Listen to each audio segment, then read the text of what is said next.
as we got the week 5 of the XFL behind us, and it was a big old slobber knocker, so let's get into it. As you may have noticed, I did not do a week 4 recap and a week 5 preview. That was because I was moving to, garage to garage. Here it happens, things like such and whatnot. Enough about me. Let's get back into the XFL.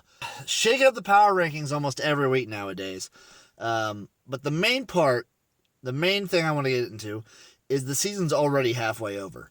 Boy, how time flies, right? I feel this way during Garage League. I'm going to feel this way during college football. I'm going to feel this way during the NFL. I'm going to feel this way during Japanese football. I'm going to feel this way during the CFL. I'm going to feel this way during the Indoor Football League. But once you get into the thick of the season, it just goes and goes and goes. It just speeds past you like a train. But that could also be all the drinking. Who fucking knows? Mid-season awards. Let's do it right now. Let's get it out of the way. Psych, doing it at the end of the episode. I'm gonna make you guys watch the whole thing. But without further ado, let's jump into the games. First game we're jumping into: Seattle Dragons hosting the Houston Roughnecks. Seattle 23, Houston 32. Man, it looked like Seattle was going to kind of run away with it for a second. PJ kind of being a little bit of a gunslinger and throwing the ball away, having some fumbles happen, a couple picks. It happens, and honestly, I kind of respect him more for it. I'm a big risk-taking guy. I like the gamble, so seeing PJ just kind of go for it, be a little bit of a gunslinger, really makes me like this team even more. But as with the case with almost every Houston game, they can get behind, but this team probably has the potential for big plays almost every drive. They are insane. A big play can happen with PJ Walker and Cam Phillips and Sam Mobley and this receiving core, almost any play. So you can never really count them out. And this game showed you why. Cam Phillips has some amazing receptions, just gets a bajillion yards. PJ Walker, even through his interceptions, throws it for over 300 yards. And just, this team has the ultimate comeback team with their explosiveness. It's just, it's unfair. And Seattle just goes on to show you why they're probably the middle team, where if you beat them, you're probably pretty good. If you lose to them, you're probably really bad. I think with BJ Daniels in, I give them a couple more weeks. Give them near the end of the season, I'll probably put them, probably where they've been the whole time, upper middle. The top of the bottom is where I will put the Seattle Dragons. Still, this game did, however, end controversially. The refs fucked it up for everybody by not adding time when they should have at the end to give Seattle that extra try. Because technically it's only a one-score game in the XFL. You got the 3-point extra try, so you don't like seeing that. It's very NFL-like, and I'm glad the XFL addressed it, but I don't want to see it happen in the first place.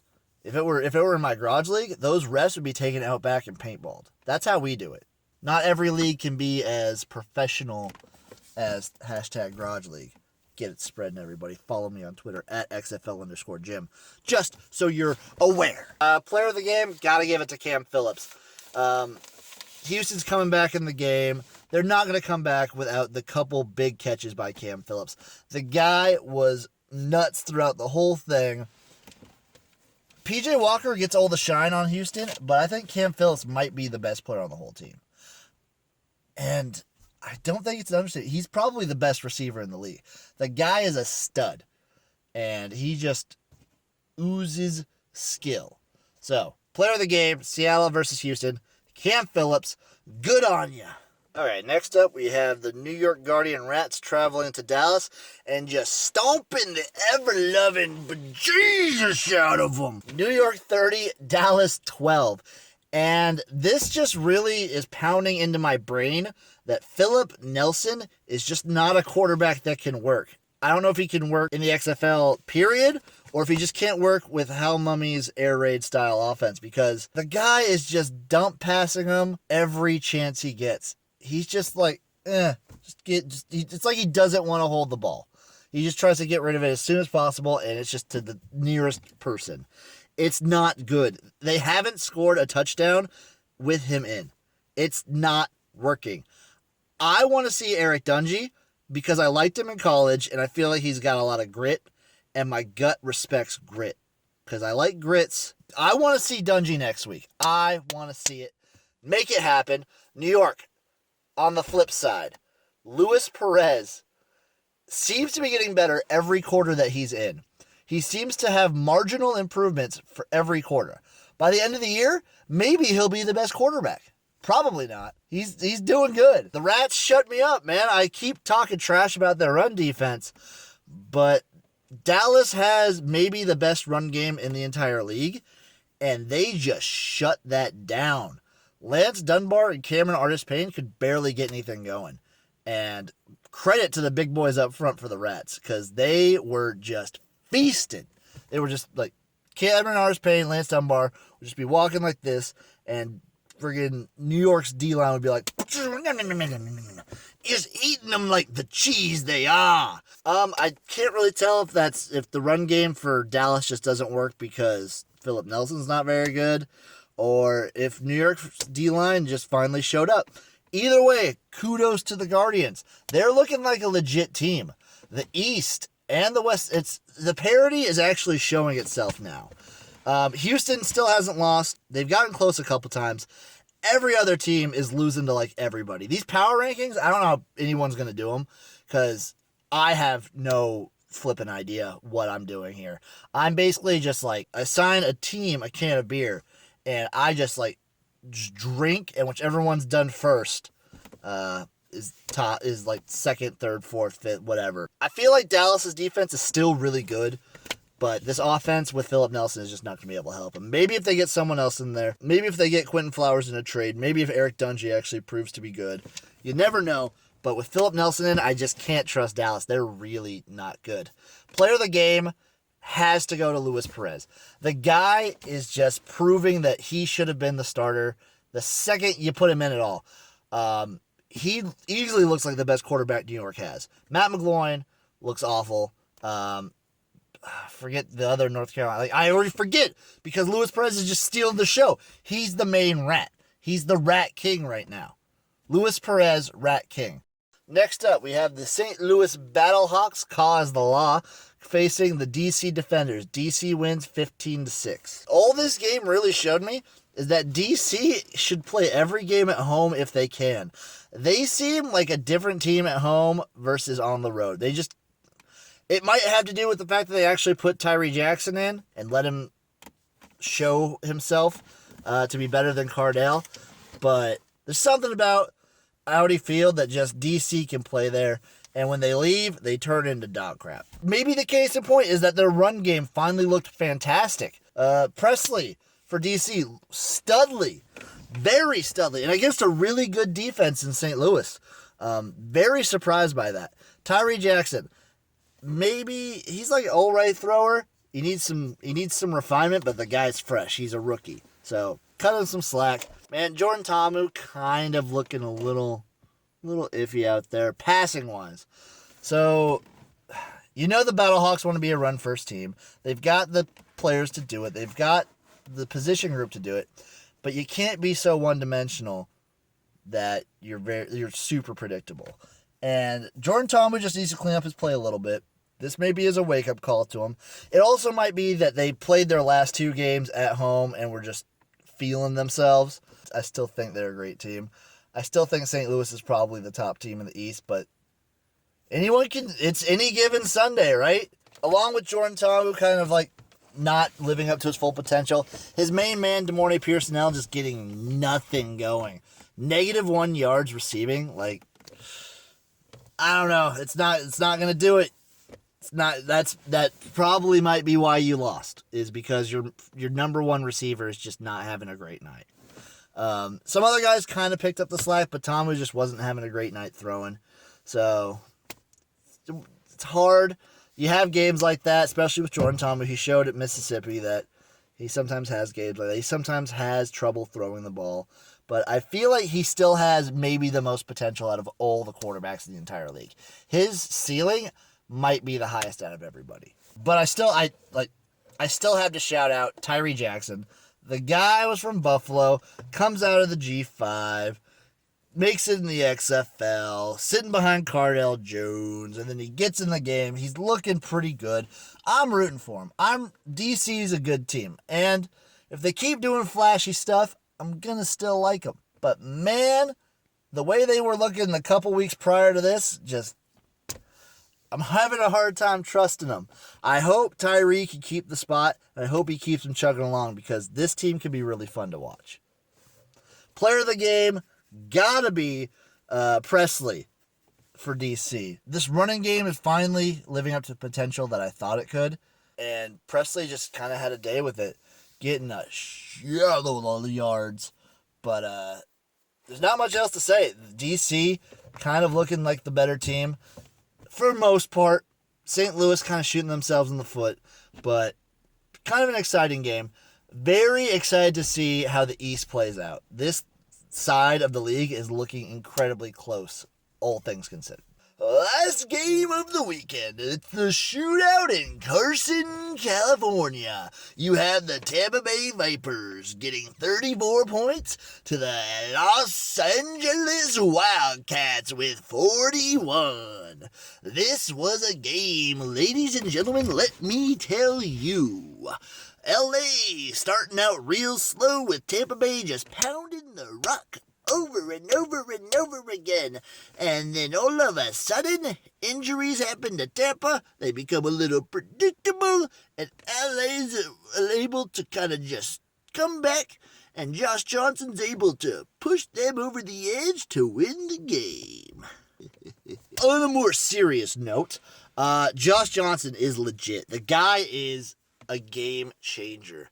If Josh Johnson would have been injured throughout more of the year, I feel like LA would be the bottom team. That's how much of a difference I feel like he makes for this team. Like half of this game, he's down his top two wide receivers.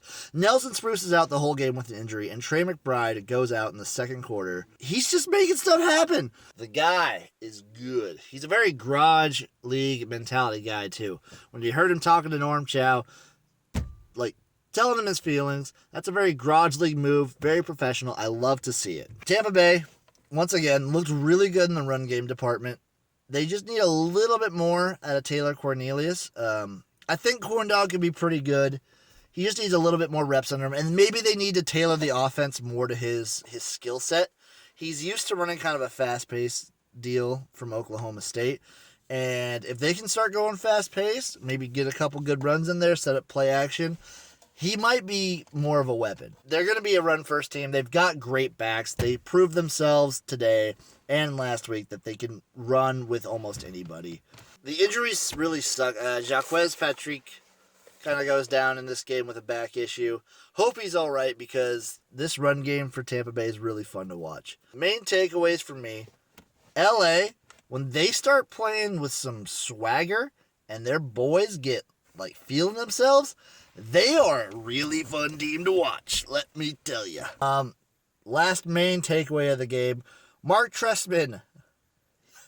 Apparently he likes being on my board because the guy is the coward of the week once again.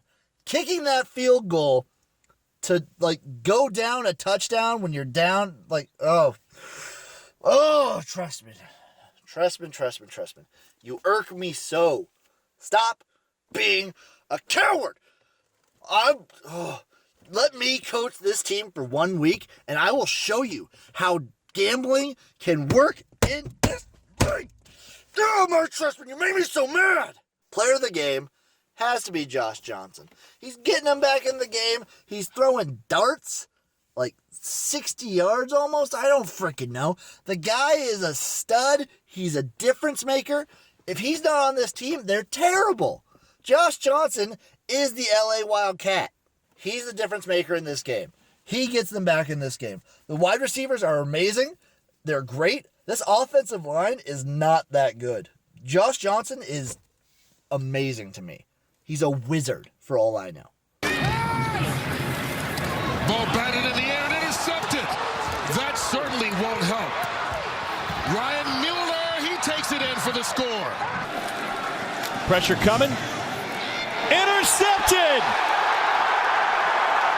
LA with the pick from the big guy up front, Reggie Howard. We're that close to a big guy touchdown. Cornelius lost the football. LA's found it. Boogie Roberts, boogie on down. A 23-yard return for the big fella. Final thoughts on the weekend. Refs on watch, because there was some sloppy refereeing this week, and I want to put it to an end. Line those refs up and paintball them. Make it happen, XFL. Come on, Luck. Take my advice for once. If you're not going to give me a media pass, at least take my advice when I give it to you for free. This league's like crazy. That's my main takeaway. The parity is actually showing itself right now. There's blowouts, but those teams that get blown out blow someone else out the next week. And then teams like Seattle will play everybody close. They'll play the bottom of the league when Tampa was terrible. They'll play them close. They'll play New York close. They'll play Houston close. This league is nuts, and I'm here for every second of it.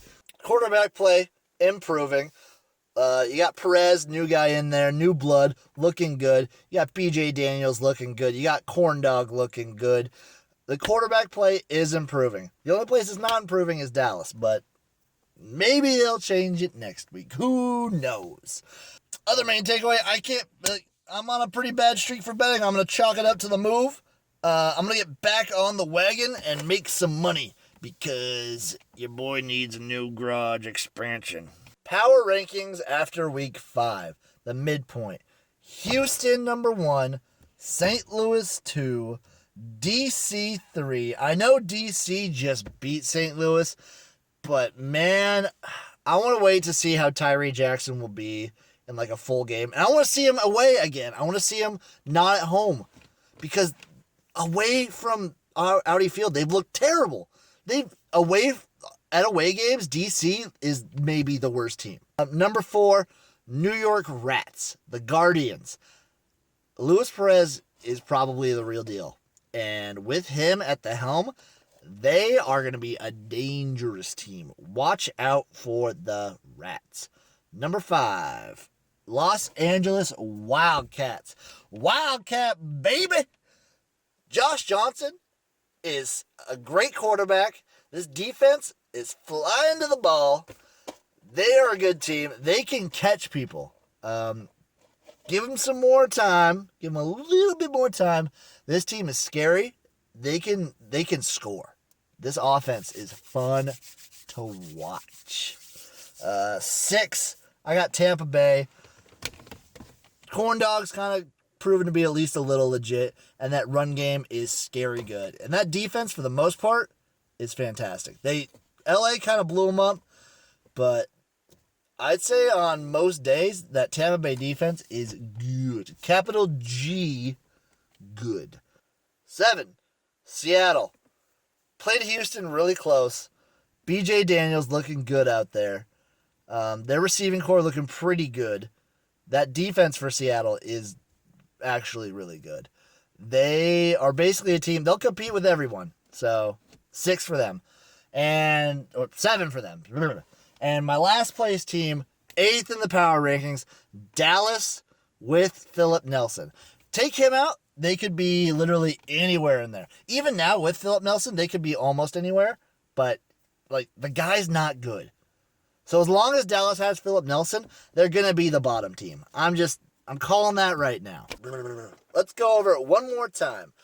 1, Houston. 2, St. Louis. 3, DC. 4, New York. 5, LA. 6, Tampa Bay. 7, Seattle. 8, Dallas. Those are your hashtag Garage Boy power rankings after week 5. Anyway, it's week 5. It's after week 5, so now we're at the midpoint of the XFL season. So let's give out our mid-season awards. That's right, folks. It's here at the XFL Gym YouTube channel. Our mid-season awards are underway. The first category is Most Exciting Team to Watch. And after 5 weeks, I gotta give it up to the St. Louis Battlehawks. This team is fun. Even in the blowouts, they have been fun to watch. They have electric player at quarterback at Jordan Ta'amu. They have electric players at wide receiver and running back. This team is just fun. All right, folks. Category number 2, mid-season MVP, goes to, you think it's PJ Walker, but it's actually Cam Phillips. Cam Phillips is the MVP. The guy he's easily the best at his position. Maybe PJ Walker and Cam Phillips are the best duo. Cam Phillips is the most electric. He's so good. He's so good. Next category is probably, you know what, coward of the season so far. Mark Trestman. Fuck you, Mark Trestman. Get some balls. Coach of the year. I'm going to say coach of the year. I'm going to say Winston Moss. He's putting his money where his mouth is coaching that defense, and they've actually improved. They've been getting better every week. So Winston Moss, why not? Coach of the year.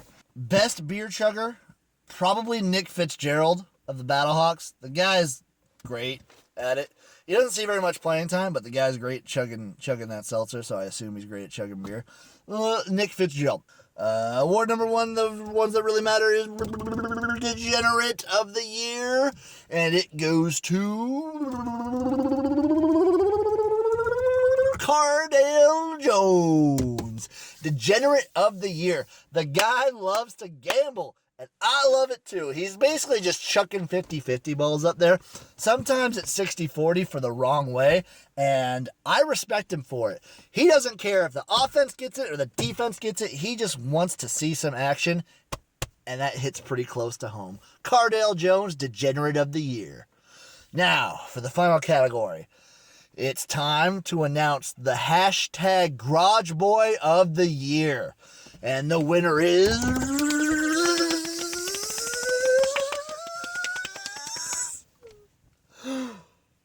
Martez Carter. You are the Garage Boy of the Year of the mid-season of the league. You need to put some respect on Carter's name. The guy is electrifying. He's fun to watch. He can probably break a couple tables and probably drink with the best of them. Martez Carter, you are the Garage Boy of the week. Let's go. And that'll about do it for the week 5 recap, guys. Pretty fun week. Refs kind of trying to fuck things up, but they're not going to hold us down. And as an aside, I feel like it's time to address, it's the halfway point of the XFL. The Indoor Football League has started up. I'm not going to be covering it as much on YouTube at all right now, just because I'm all in. I'm all in. Hashtag all in on the XFL. But the Indoor Football League started up, so I'm probably going to be tweeting about that a little bit. Going to be covering it a little bit on Twitter. Maybe some on Instagram. Who knows? And in about a month or so here, the Japanese football leagues are going to start up, and I am diving head first. It's some crazy stuff going on. They got some cool mascots. They got some fun stuff. The Garage Boy is getting into it. And once this league, probably on the last couple weeks, I'll fill you in on what I plan to do in the off season. I plan on doing a couple really long form stuff. I'll tell you guys, I'll show you guys what the Garage League is all about. I'll explain that. I'll show you some examples. Gonna get really big into Japanese football. Gonna get really big in the IFL. Gonna get big-ish in the Canadian Football League. I'm gonna be diving into all things football. So if you want to be weird with me, stay tuned in the off season, because after the XFL, when there's not XFL going on, stuff's gonna get weird, and it's gonna be fun. So without further ado, that is the Week 5 recap. I'll see you guys for the week.